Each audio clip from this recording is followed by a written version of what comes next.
Hello and welcome to my channel. This is Andy in Singapore. If you haven't done so, I'd like to ask you to like and subscribe to my channel because I need all the support I can get from you.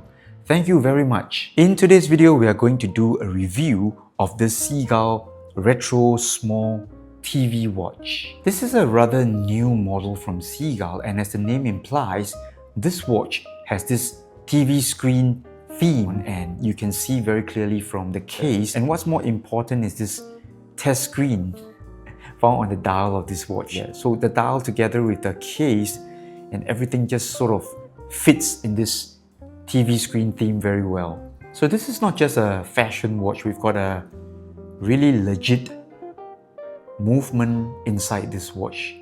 This watch houses the Seagull ST2100 movement, so it is a direct counterpart to the ETA 2824 or SW200.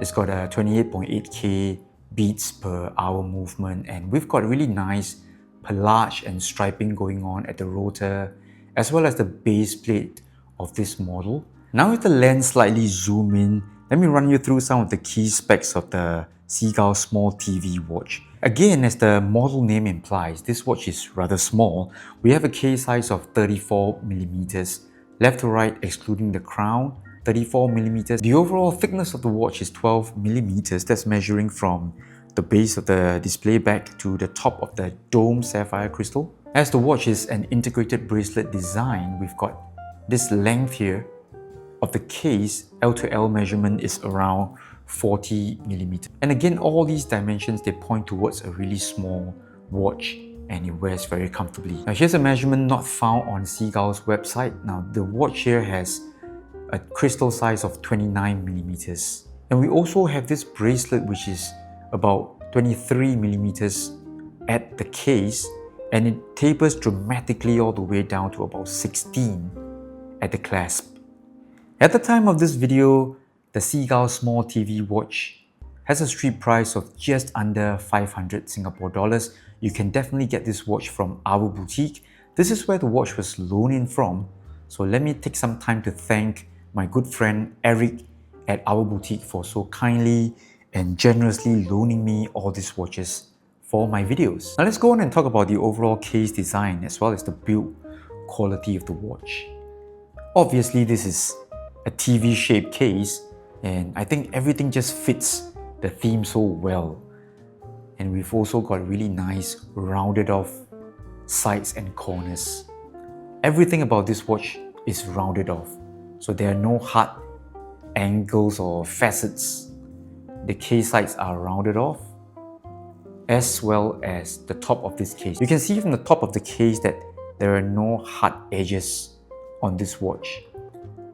All around the case, as well as the bracelet, it seems like all the surfaces here are rounded off. Right, so it's a really retro feel.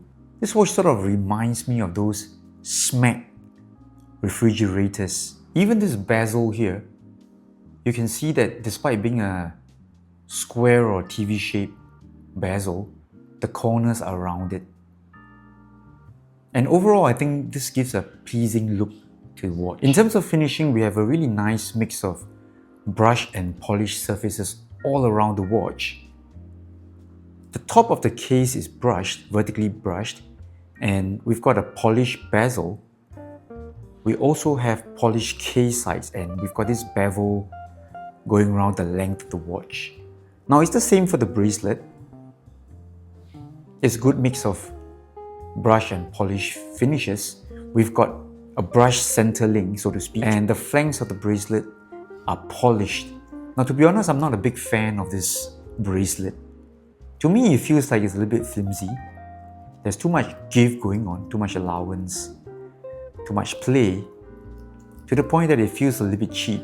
And this clasp, I don't know. This reminds me of a $50 Casio watch. So the overall quality of the watch is good. So the case work is nice, the finishing is good on the case. The bracelet finishing isn't too bad. I would say overall, this watch is nicely finished, decently finished for the price. It really fits the price tag of around $500. But this clasp I don't know what to make of it. I think this looks like a parts bin from the Seagull factory, so they just slap on this part here. They say, okay, 16mm, let me just put it on, it works, let's move it out. Not the best.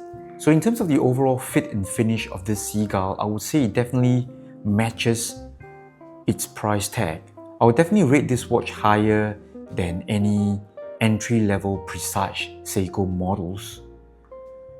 We've got the Presage models at around $600-700, those cocktail time, and this is definitely above those watches. So I would safely say that this watch has the same build quality as the Tissot PRX. So in terms of bracelet quality, I'm not too sure. I think this bracelet here definitely needs some improvement.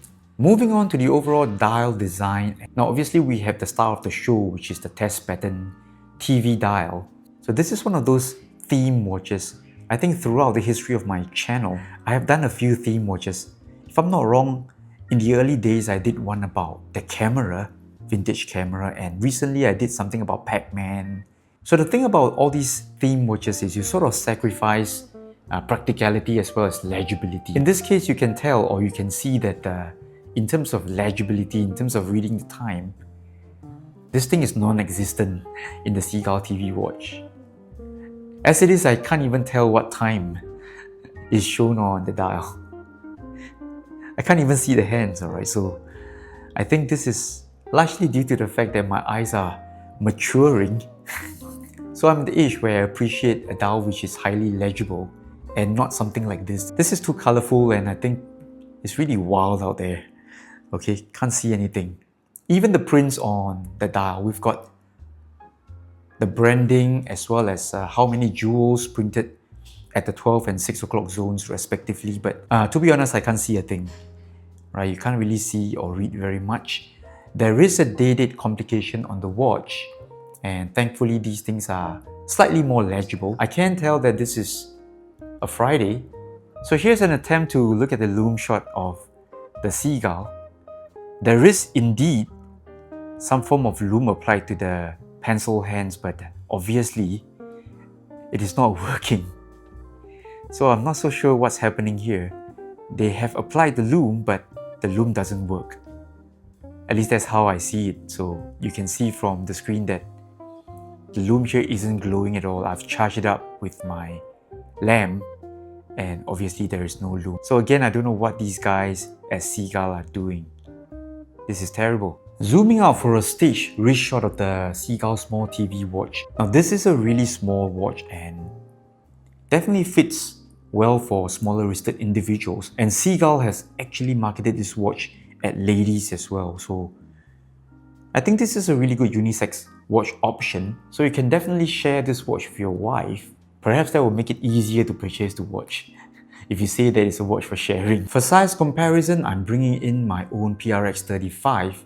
So both are really small watches and for me, I think they work really well for smaller wristed individuals. You can definitely see the differences in terms of the design cues for these two watches. On the left, the Seagull shows off all the rounded off edges. As mentioned earlier in my video, we've got rounded off edges, rounded off sides and all that.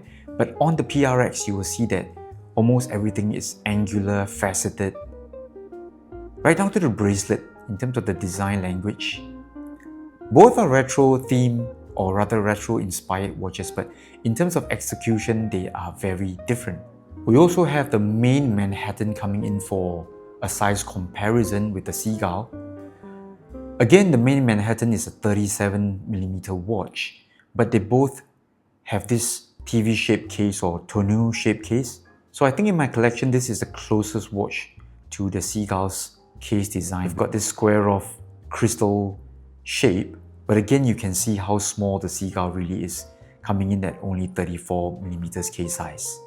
So overall, I would say the Seagull Retro Small TV watch is a fun theme watch. If you're into such things, it would be a fun piece to add to your collection. But in terms of legibility and practicality, I'm not so sure where this watch is positioned. Obviously, I can't read the time at all on this watch. I'm not too sure if there are even hour markers or if there's a minute track to this watch. Everything is just a splash mishmash of colors, and I guess that's where the watch stands out. It's all about the colors, the vibe, the theme, and the look. And I guess this is all done in the name of fun. So there you have it. That was my full review of the Seagull Retro Small TV watch. Very interesting. It's a fun watch, but I'm not so sure how practical this watch actually is. So stay tuned for more watch review videos coming up. This is Andy in Singapore together with George and all the roly-poly guys. We'll see you soon. Bye bye.